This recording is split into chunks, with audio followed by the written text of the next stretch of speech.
نحمده ونصلي على رسوله الكريم أما بعد قال تبارك وتعالى أعوذ بالله من الشيطان الرجيم بسم الله الرحمن الرحيم لقد كان لكم في رسول الله أسوة حسنة وقال رسول الله صلى الله عليه وسلم العلماء ورثة الأنبياء.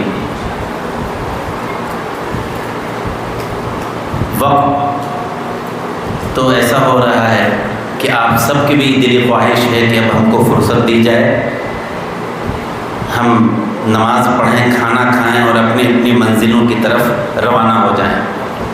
جیسا کہ ابھی مفتی صاحب نے فرمایا کہ تاخیر سے شروع ہوا. یقیناً کچھ ہم لوگوں کے آنے میں تاخیر ہوئی، چونکہ یہاں سے جو لوکیشن بھیجی گئی وہ تو صحیح تھی، لیکن جو درمیان میں ایک پل ٹوٹا ہے اس پل ٹوٹنے کا تذکرہ اس میں نہیں تھا.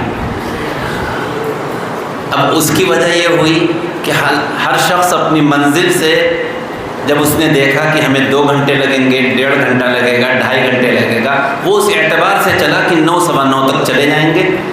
لیکن شاہجہان پور کے بعد آ کر یہ پتہ چلا کہ جو لوکیشن کی روڈ ہے اس سے الگ ہو کر جانا پڑے گا، تو کچھ تو تاخیر ہم لوگوں کو ہوئی اور بہرحال یہ اجلاس میں ہو بھی جاتا ہے.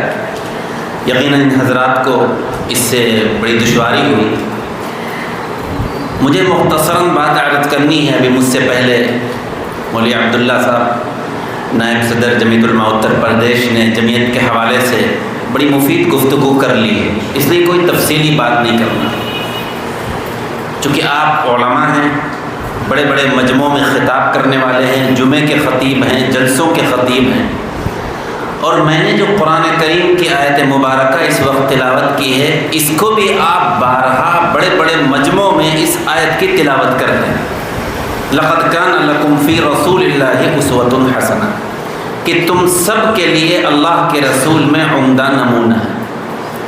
لیکن ایک بات ہمارے اور آپ کے پیش نظر رہنی چاہیے، ہم بالخصوص علماء کے، کہ آپ صلی اللہ علیہ وسلم کی ذات اقدس ہم سب کے لیے صرف نماز، روزہ، زکوٰۃ اور حج، ان 4 عبادتوں میں ہی نمونہ نہیں. ہم اس آیت کے ضمن میں ان 4 عبادتوں کا تذکرہ کرتے ہیں اور کرنا چاہیے جہاں بھی جیسا موضوع ہو. لیکن جمعیت علماء کا جو قیام ہوا ہے، اگر ہم اس آیت کی روشنی میں دیکھیں تو حضور اقدس صلی اللہ علیہ وسلم کی ذات اقدس، آپ کی سیرت مبارکہ کا اگر ہم مطالعہ کریں تو یہ بات کھل کر سامنے آئے گی کہ جہاں آپ کو ایک اس بات کی فکر تھی کہ لوگ باجماعت نماز کے عادی ہو جائیں، رمضان کے روزے رکھیں، زکوٰۃ ادا کریں، حج ادا کریں، معاشرے کی اصلاح ہو، ہر جگہ تعلیم و تعلم کا سلسلہ ہو، قرآن کی تعلیم دی جائے، وہاں آپ کی سیرت مبارکہ میں یہ بات بھی ہم کو ملے گی کہ لوگوں کے ساتھ کیسا معاملہ کیا جائے. مسلمانوں کے ساتھ نہیں بلکہ انسانوں کے ساتھ کیسا سلوک ہو. آپ کی مکی زندگی اگر اٹھا کر دیکھی جائے تو غیر مسلموں کے ساتھ ہمارا برتاؤ کیا ہو. کیا ہم غیر مسلم کے لفظ سے ہی ذہن میں نفرت لے آئیں کہ نہیں یہ تو غیر مسلم ہے، اس سے ہم کو بے تعلق رہنا چاہیے، اس کو دیکھ کر ہمیں غصہ آنا چاہیے. اس سلسلے میں بھی، اس مسئلے میں بھی حضور اقدس صلی اللہ علیہ وسلم ہمارے آئیڈیا ہے، جو کہ تفسیر کا موقع نہیں ہے کہ شریعت نے ہم کو کہاں تک اجازت دی ہے کہ ہم اگر غیر مسلموں کے ساتھ بھی کوئی ظلم ہو رہا ہے تو ہمارا کام یہ ہے کہ ہم ان کی مدد کریں.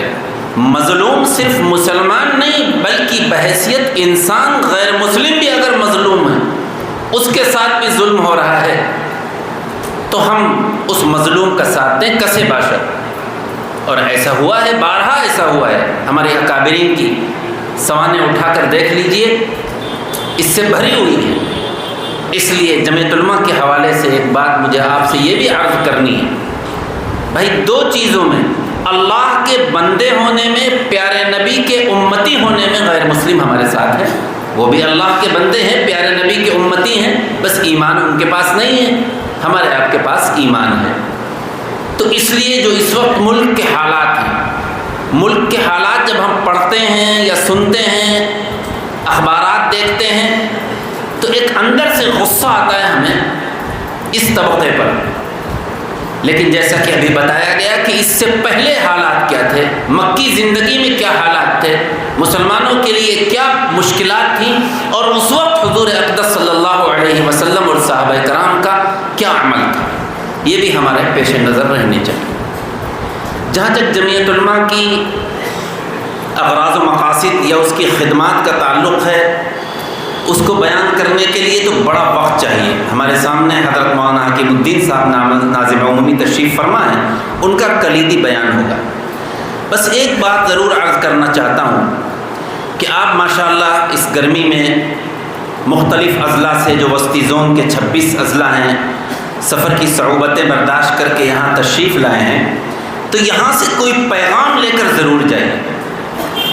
آپ جمعیت علماء کے اگر کسی عہدے پر ہوں یا نہ ہوں، صرف آپ ممبر ہوں، نہ آپ صدر ہیں، نہ ناظم ہیں، نہ منتظمہ میں ہیں، نہ عاملہ میں ہیں، صرف آپ ممبر ہیں، اور جمعیت علماء کے جو اغراض و مقاصد ہیں اس سے آپ واقف ہیں، تو ہر شخص کے اندر ایک جذبہ ہمدردی ہونا چاہیے کہ اگر ہمارے گاؤں میں، ہماری بستی میں، ہمارے شہر میں کوئی واقعہ ہوا ہے، کوئی آسمانی آفت آئی ہے، تو کس طرح ہم لوگوں کا تعاون کریں۔ کوئی شخص اگر بے قصور پھنسایا گیا ہے تو ہم اپنے تعلقات کا استعمال کر کے اس کو کس طرح ہم جیل میں نہ جانے دیں۔ یہ بھی جمعیت علماء کا ایک بنیادی کام ہے۔ یہ نہیں ارے ہمیں کیا مطلب ہے، یہ صدر صاحب جانے، ناظم صاحب جانے، میں تو کچھ نہیں ہوں، میں کیوں اس میں آگے بڑھوں۔ بہت ممکن ہے، چونکہ عہدے ایک محدود ہوا کرتے ہیں، بہت ممکن ہے ضلعی حیثیت سے یا صوبائی حیثیت سے آپ کے پاس کوئی عہدہ نہ ہو، لیکن آپ کے اندر جذبہ ہمدردی، لوگوں کے تئیں مدد کرنے کا جذبہ ان حضرات سے کہیں زیادہ ہو۔ بہت سے لوگ آپ کو ایسے لوگ مل جائیں گے جن کے اندر، ابھی میں نے لکھنؤ میں دیکھا، لکھنؤ میں ایک دو واقعے پیش آئے، بتاتا بھی چلوں۔ لولو مال میں جو نماز پڑھی گئی، اتفاق سے ہم وہیں تھے، اس میں 4 لڑکوں کو رات میں گرفتار کیا گیا۔ وہ نماز پڑھ کے چلے گئے اور رات میں پولیس نے دبش ڈالی، ان کو گرفتار کیا گیا۔ ظاہر ہے اس وقت جمعیت علماء کے افراد، اور وہ افراد جو جمعیت علماء سے وابستہ نہیں تھے، انہوں نے اس بات کو محسوس کیا، فون کیا، اور اس کے بعد ہم لوگ ان سے ملنے گئے، ہمارے بھائی انظر اور ہم لوگ۔ حضرت مولانا حکیم الدین صاحب تشریف فرما ہیں، ان سے بات کی گئی، اللہ ان کو جزائے خیر دے۔ انہوں نے کہا کہ کوئی وکیل کر لیا جائے، اچھے سے اچھا، جو بھی اخراجات ہوگی وہ جمعیت برداشت کرے گی۔ وکیل کیا گیا اور وہ ان لوگوں کو بہرحال وہ باہر نکل گئے۔ اس میں جن حضرات کی دوڑ بھاگ ہوئی ہے، میں یہ کہنا چاہتا ہوں اس اسٹیج سے کہ اس میں وہ حضرات تھے جو جمعیت کے کسی بھی عہدے پر نہیں تھے، لیکن ان کا کہنا یہ تھا کہ مجھے نیند نہیں آ رہی کہ ان بچوں کا بیچاروں کا کیا حال ہوگا، ان کا کیا قصور ہے، انہوں نے صرف نماز تو پڑھی ہے۔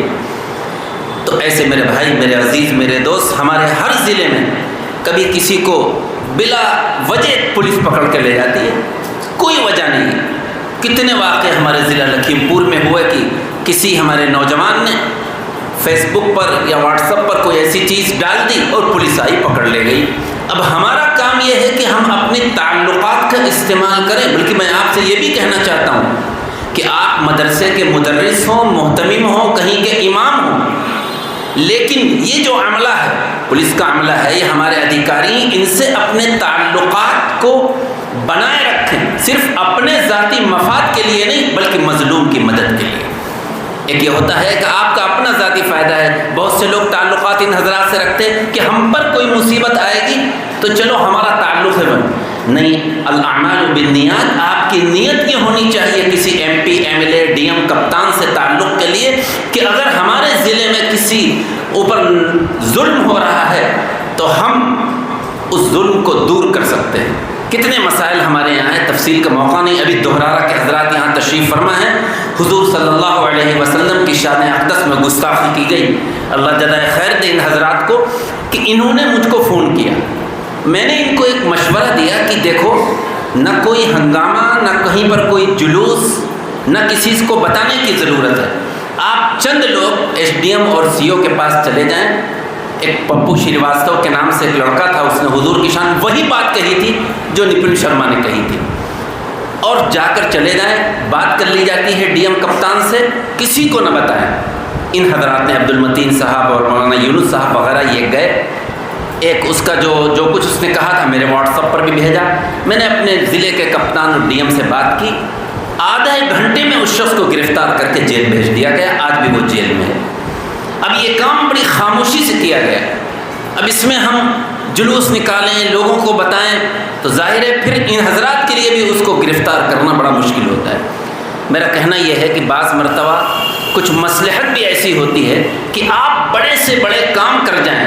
کبھی یہ ہوتا ہے کہ اتنا بڑا کام ہوا اور جمعیت علماء اس میں کیا کر رہی، جیسے کہ ابھی بیان کیا گیا، جمعیت علماء کی کچھ پالیسی اور کچھ مصلحتیں ہوتی ہیں کہ ہر کام کو وہ چاہے کہ سوشل میڈیا پر آئے، اخبارات کی زینت بنے، نہیں، مصلحتیں ہمارے کچھ اکابرین کی ہوتی ہیں کہ وہ کام چاہتے ہیں خاموشی سے ہو جائے چاہے اس کا تذکرہ نہ ہو، لیکن ترغیباً بعض مرتبہ بعض کاموں کا تذکرہ اس لیے کیا جاتا ہے اور اس لیے اخبارات کی زینت بنتے ہیں یا آپ کے واٹس ایپ پر یا سوشل میڈیا پر آتا ہے، یوٹیوب پر، اس لیے تاکہ اور جو لوگوں کو اس طرح کے کام کرنے کا جذبہ پیدا ہو۔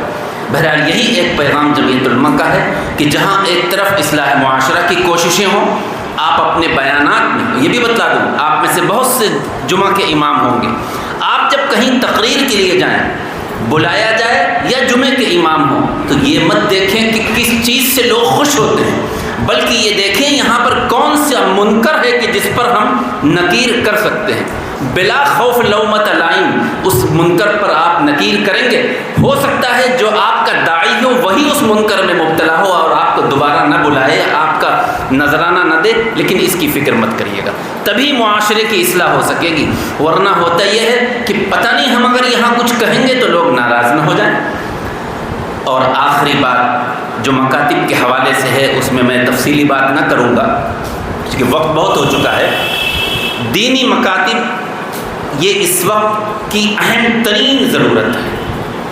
یاد رکھیے آج جگہ جگہ جو انگلش میڈیم اسکول کھل رہے ہیں، کیا آپ یہ سمجھتے ہیں کہ یہ ہمیں انگلش کو سکھانے کے لیے ہے؟